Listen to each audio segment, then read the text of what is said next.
Bon Alex, après ce match face à Nice, comment tu analyses cette performance des Violets?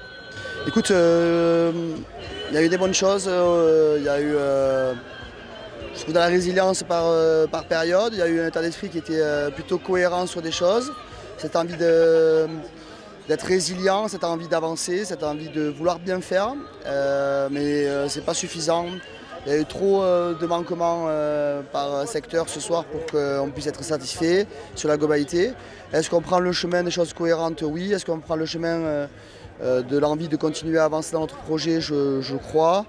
Mais il faut qu'on soit plus dur envers nous-mêmes parce qu'aujourd'hui, c'est pas suffisant. On ne peut pas commencer le championnat avec ce contenu-là par domaine.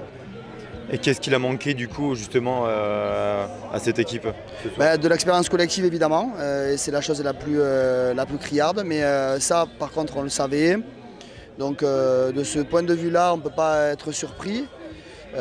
Ensuite, qu'est-ce qu'il a manqué? De la précision sur les duels défensifs, de la précision sur les attitudes des porteurs de balles au sol, de la précision qui nous a empêché d'enchaîner les séquences offensives.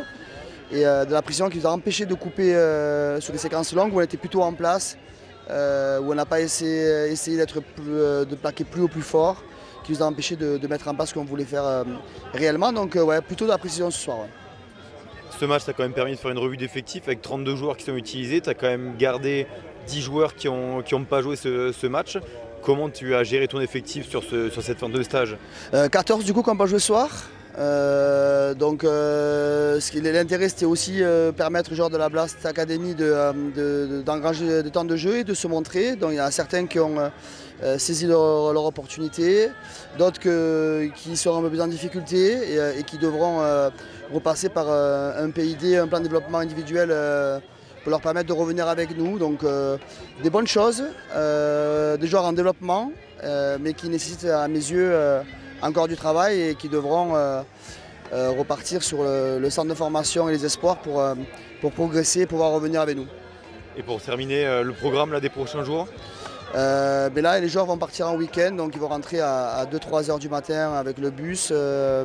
Ils ont 2 jours de week-end, on va reprendre lundi avec mercredi l'entraînement dirigé face à Niort. Et un travail de cohésion d'équipe jeudi.